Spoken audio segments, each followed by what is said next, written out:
BSc agriculture part first में rule of sociology और psychology XCOM 111 उसमें एक टॉपिक है संवेग, इमोशंस, जो हमारी भावनाएं होती हैं उससे रिलेटेड है। जो संवेग शब्द है मूल रूप से लैटिन भाषा का शब्द है। लैटिन भाषा का शब्द EMOVER, इमो वर्ड से इमोशंस बना है, जिसका सामान्य अर्थ होता है कि हिला देना, यानी व्यक्ति को उसकी सामान्य अवस्था से अलग कर देना। अपन कहते हैं कि इसमें भावना कम है, इसमें भावनात्मक लगाव ज़्यादा है। जैसे किसी के प्रति ज़्यादा लगाव होता है तो अपन को खुशी के मारे आंसू आ जाते हैं, वो संवेग का अर्थ है। किसी की डेथ होने पर आंसू आ जाते हैं, वो संवेग के भावना का एग्जाम्पल है। तो हम शाब्दिक अर्थों में बात करें तो संवेग वह भावना है जो व्यक्ति को उसकी वास्तविक दशा से अलग कर देती है। यानी कि वो पूर्व में अलग था, जब उसका किसी के प्रति संवेग का भाव रहा तो उसकी मूल स्थिति से वह परिवर्तित हो जाना। इमोशंस में ई डिनोट करता है अप को, अप, और मोशन करता है मूवमेंट को। तो इन दोनों से मिलकर बना है इमोशन, अर्थात संवेग का बाह्य प्रकाशन।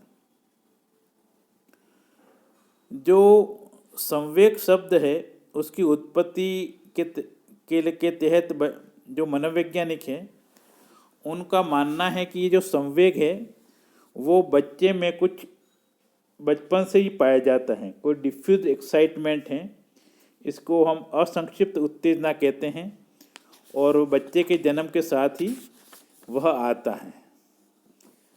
उनके आधार पर कुछ परिस्थितियों से संबंधित होकर साइकोमोटर डोमेन के रूप में संवेग का रूप धारण कर लेती हैं। जबकि कुछ मनोवैज्ञानिकों का मानना है कि संवेग पूर्वजों से अर्जित तथा भिन्न अस्तित्व है। हमको अपने पूर्वजों से मिलता है और उसके यह दूसरों की तुलना में अलग है। अगर इसकी परिभाषा देखें तो हम जर्सील्ड क्या कहते हैं, संवेग शब्द किसी भी प्रकार से आवेश में आने, भड़क उठने तथा उत्तेजित होने की दशा को सूचित करता है। एक बार मैं वापस बोल दूं आपको, संवेग शब्द किसी भी प्रकार से आवेश में आने, भड़क उठने और उत्तेजित होने की दशा को सूचित करता है। दूसरा, वुडवर्थ क्या कहते हैं कि संवेग किसी व्यक्ति की उत्तेजित दशा है। जो उत्तेजना उसमें आती है वह उसको वुडवर्थ ने संवेग का नाम दिया है। इसकी विशेषताएं क्या हो सकती हैं? विशेषता में ई डिनोट करता है इमोशंस। इमोशन एक प्रकार की अनुभूति है या व्यावहारिक रूप है, और कोई अनुभव एक विशिष्ट वर्ग से संबंधित है। अनुभूति है या व्यावहारिक रूप से एक विशेष प्रकार का अनुभव है जो किसी वर्ग विशेष से संबंधित है। दूसरी विशेषता यह होती है कि यह मनोवैज्ञानिक कारणों से होता है। इमोशंस मनोवैज्ञानिक कारण है। तीसरा है, यह एक एकाएक उत्पन्न होता है, तथापि इसको इमोशंस को उत्पन्न होने के लिए उद्दीपक की आवश्यकता होती है। कोई इसको अंदर से प्रेरित करता है कि उसमें इस प्रकार के भाव जागृत हों। संवेग के द्वारा शरीर में अंतरावयव संबंधित परिवर्तन पाए जाते हैं। कुछ समय के लिए उसमें अलग प्रकार के भाव या परिवर्तन उसके चेहरे पे, शरीर में आपको दृष्टिगोचर होते हैं। जो इमोशंस होता है वो अस्थिर होते हैं। अस्थिर का मतलब, जैसे किसी कारण से पहले तो हम खुश थे, कोई कह दे कि तुम्हारी लॉटरी लगी 2 लाख की, तो एकदम हम खुश हो जाते हैं। अरे फिर कह दे करे वो तुम्हारी नहीं है, वो दूसरे उन शर्मा जी की है, तो ये दुख का समाचार हम सुन करके वापस दुखी हो जाते हैं। तो हमारे इमोशंस अस्थिर होते हैं। इमोशंस क्या होते हैं? आजीवन प्रकट होते हैं, व्यक्ति के बच्चे के जन्म से लेकर मृत्यु तक के। इनमें तीव्रता होती है, ये बार बार प्रकट होते हैं, ये व्यक्ति के मनोदशा का प्रकट करते हैं। ये प्रमुख प्रकार हो सकते हैं। इमोशंस के प्रकार कितने प्रकार के होते हैं? इसमें कईयों के अलग अलग प्रकार बताए हैं। तो हम जो इमोशंस हैं उसमें रॉस के अनुसार, ROSS रॉस के अनुसार 3 प्रकार के इमोशंस होते हैं। ज्ञानात्मक, इनको बोलते हैं कॉग्निटिव बिहेवियर। क्रियात्मक, इनको कॉन्स्टाइन बोलते हैं। और भावात्मक, इनको अफेक्टिव इमोशंस बोलते हैं। जो क्रियात्मक है इनको आप साइकोमोटर डोमेन भी कह सकते हैं। तो जो ज्ञानात्मक की परिभाषा है वो ये हो सकती है कि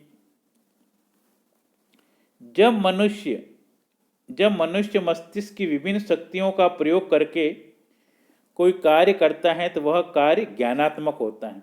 जो सोचने का कार्य वो ज्ञानात्मक के अंतर्गत आता है।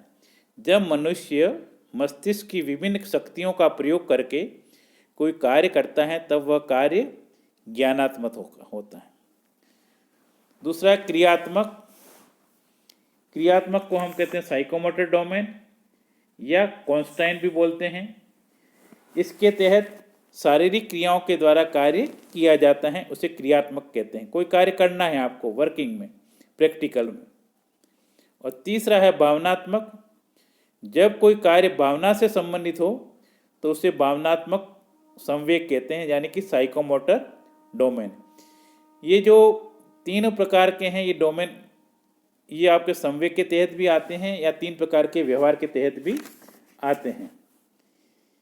इसके तहत गिलफोर्ड क्या कहते हैं? गिलफोर्ड के अनुसार इमोशंस 3 प्रकार के होते हैं। उन्होंने इसको प्राथमिक इमोशंस, द्वितीयक इमोशंस और कृत्रिम इमोशन के नाम दे दिया है। प्राथमिक इमोशंस में क्या होता है? भय है, क्रोध है, आनंद है, प्रेम है। ये प्राथमिक इमोशंस आते हैं। इसमें भय, क्रोध, आनंद, प्रेम। द्वितीयक इमोशंस में क्या आता है? जो प्राथमिक इमोशंस के फलस्वरूप उत्पन्न होते हैं। हमारे में क्रोध उत्पन्न हुआ तो कोई कष्ट होगी, ईर्ष्या पैदा होगी। तो जब प्राथमिक इमोशंस था तो उसके फलस्वरूप द्वितीयक इमोशंस आया। और कृत्रिम इमोशंस क्या होते हैं कि ये इमोशंस केवल व्यक्ति को केवल दिखाने के लिए होते हैं। वास्तव में ऐसा इमोशंस उसके मन में होता नहीं है, केवल उसको क्रिएट किया जाता है। जैसे पिक्चर के दौरान हीरो हीरोइन का रोना है, गुस्सा करना है, ये कृत्रिम इमोशंस कहलाते हैं। तो आप दोनों प्रकार के इमोशंस जो आपको उपयुक्त लगे, गिलफोर्ड के अनुसार भी स्पष्ट कर सकते हैं या रोस के अनुसार भी स्पष्ट कर सकते हैं।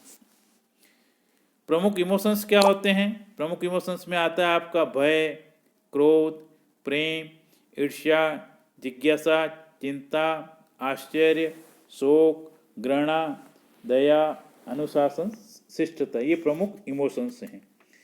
इसको प्रभावित करने वाले कारक कौन कौन से होते हैं? व्यक्ति का स्वास्थ्य, उसकी मानसिक योग्यता कितनी है। जब थका हुआ व्यक्ति होता है तो उसमें इमोशंस ज़्यादा होते हैं।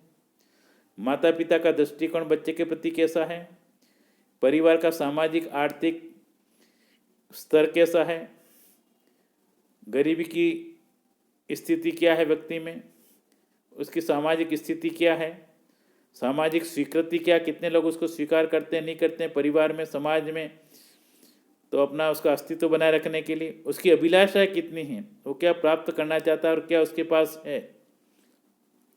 शिक्षण संस्थाओं का क्या रोल है, किस प्रकार की शिक्षाएं दे रहे हैं, शिक्षक का व्यवहार उस शिक्षार्थी के प्रति कैसा है और उसकी कोई व्यक्तिगत घटना है। ये प्रमुख बातें हैं जो किसी व्यक्ति के इमोशंस को प्रभावित करते हैं। इसको आप और साइकोलॉजी की बुक से डिटेल में पढ़ सकते हैं। बहुत बहुत धन्यवाद।